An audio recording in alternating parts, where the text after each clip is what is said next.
بہت سے لوگ کہتے ہیں کہ مجھے کیسے پتہ اللہ مجھ سے خوش ہے۔ اسکالرز اس کا ایک جواب دیتے ہیں کہ اگر تیرا نماز پڑھنے کا دل کر رہا ہے اور کوئی نیکی کرنے کا دل کر رہا ہے تو یہ ایک سائن ہے اللہ تم سے خوش ہے، کیونکہ توفیق اللہ کی طرف سے۔ حضرت عمر صلی اللہ عنہ کہتے تھے کہ مجھے یہ ڈر نہیں ہے کہ میری دعا قبول ہوگی کہ نہیں، مجھے یہ ڈر ہے کہ مجھے دعا کرنے کی توفیق بھی ہوگی کہ نہیں۔ دعا کی بھی توفیق ہوتی ہے۔ اگر ایک بندہ ہینڈ ریز کر رہا ہے، ثبوت ہے کہ اللہ چاہتا ہے کہ وہ اس کے پاس آئے، ادروائز اس ہاتھ ہی نہ اٹھاتا ہو۔ جس سے اللہ ناراض ہوتا ہے اس سے ہاتھ نہیں اٹھائے جاتے، اس سے پھر دعا بھی نہیں کی جاتی۔ تو اس لیے اگر آپ کبھی دعا میں ہاتھ ریز کر رہے ہیں، اس کا مطلب اللہ تعالیٰ چاہتا ہے۔ So if you want to know how you stand before the lord, before the king, اگر آپ یہ جاننا چاہتے ہیں کہ آپ کا کیا مقام ہے اللہ کے سامنے، بادشاہ کے سامنے، پھر یہ دیکھیں کہ آپ اپنا ٹائم کیسے اسپینڈ کر رہے ہیں۔ بڑا سمپل کرائٹیریا، آپ کا ٹائم کہاں جا رہا ہے۔ اگر تو اچھے کاموں میں جا رہا ہے، پروڈکٹیو کاموں میں جا رہا ہے، اچھے کاموں میں بہت سی چیزیں، ضروری نہیں اچھے کام سے مراد نماز ہی ہے، وہ تو پیک کا اچھا کام ہے۔ اچھے کاموں سے مراد گھر کے کام بھی ہیں، اچھے کاموں سے مراد کسی کی مدد کرنا بھی ہے، اپنی ذمہ داری کو نبھانا بھی اچھے کام میں آتا ہے۔ And what work you are assigned to do, اور یہ دیکھو کہ تم کیا کام کر رہے ہو، تم کن کاموں میں ملوث ہو اور تمہارا ٹائم کہاں پہ لگ رہا ہے۔ ہم اپنی روٹین نوٹ کریں، اس روٹین میں ہم یہ دیکھیں کہ ہمارا major chunk of time, major chunk کہاں جا رہا ہے۔ اگر اس میجر چنک میں 6 گھنٹے انٹرٹینمنٹ کے ہیں اور نمازیں کچھ اس طرح کی ہیں کہ 2-2 منٹ میں فارغ کر رہے ہیں ہم، تو پھر سویر تزکیہ کی ضرورت ہے، اوکے۔ اور اگر اس میجر چنک میں جو ہے وہ زیادہ اچھے کام ہیں تو پھر یہ خوشخبری کی بات ہے، بہت اچھی بات ہے۔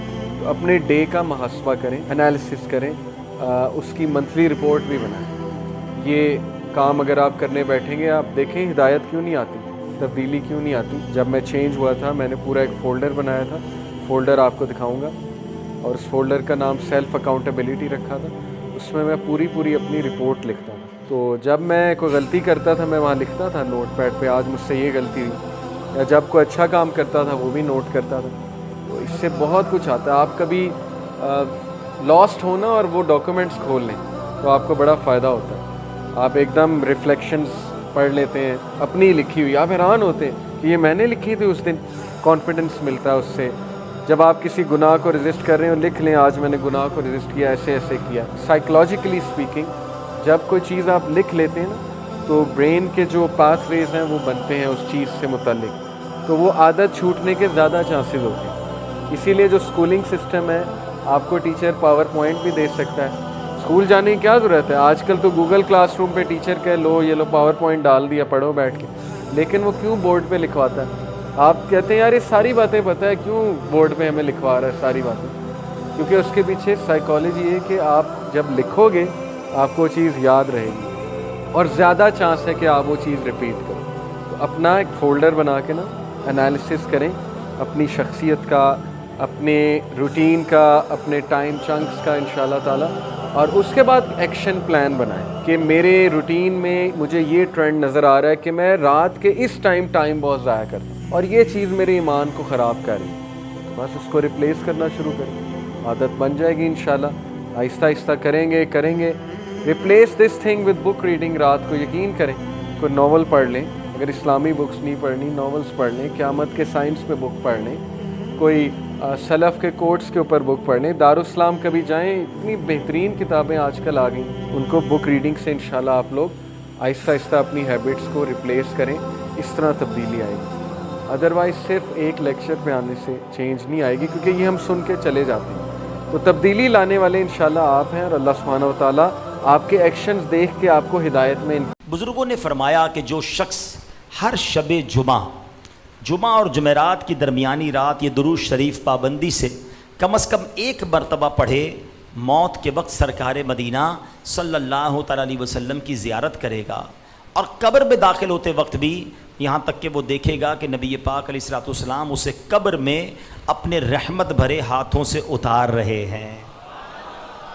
آئیے مل کر پڑھ لیں، اللہم صلی وسلم وبارک علی سیدنا محمد النبی الامی الحبیب العالی القدر العظیم الجاہ وعلی آلہ وصحبہ وسلم۔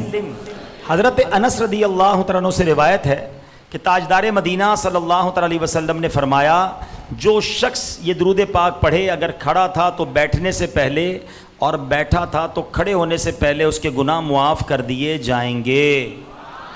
مل کر پڑھ لیجئے اللہم صلی علی سیدنا و مولانا محمد وعلی آلہ وسلم۔ جو یہ درود پاک پڑھتا ہے اس پر رحمت کے 70 دروازے کھول دیے جاتے ہیں۔ آپ بھی پڑھ لیجئے صلی اللہ علی محمد۔ علامہ احمد ساوی رحمۃ اللہ تعالی علیہ بعض بزرگوں سے نقل کرتے ہیں اس درود شریف کو ایک بار پڑھنے سے 6 لاکھ درود شریف پڑھنے کا ثواب حاصل ہوتا ہے۔ مل کر پڑھ لیں اللہم صلی علی سیدنا محمد عدد ما فی علم اللہ صلاۃ دائمۃ بدوام ملک اللہ۔ ایک دن ایک شخص آیا تو نبی پاک علیہ الصلوۃ والسلام نے اسے اپنے اور صدیق اکبر رضی اللہ تعالیٰ عنہ کے درمیان بٹھا لیا۔ اس سے صحابہ کرام کو حیرت ہوئی کہ یہ کون بڑے مرتبے والا شخص ہے۔ جب وہ چلا گیا تو پیارے آقا علیہ الصلوۃ والسلام نے فرمایا جب یہ مجھ پر درود پاک پڑھتا ہے تو یوں پڑھتا ہے۔ آئیے مل کر پڑھتے ہیں اللہم صلی علی محمد کما تحب وترضى لہ۔ شافع امم صلی اللہ تعالیٰ علیہ وسلم کا فرمان معظم ہے جو شخص یوں درود پاک پڑھے اس پر میری شفاعت واجب ہو جاتی ہے۔ مل کر پڑھ لیں اللہم صلی علی محمد وانزلہ المقعد المقرب عندک یوم القیامہ۔ ہمارے مہربان پیغمبر نے فرمایا ہے کہ ہر انسان سے گناہ ہوتے ہیں، غلطی سرزد ہوتی ہے، پھر جب ہم اللہ سے توبہ کرتے ہیں تو وہ ہم سے راضی ہو جاتا ہے۔ کوئی غلطی اللہ کی رحمت سے بڑی نہیں ہوتی، وہ معاف کرتا ہے، توبہ کو پسند فرماتا ہے۔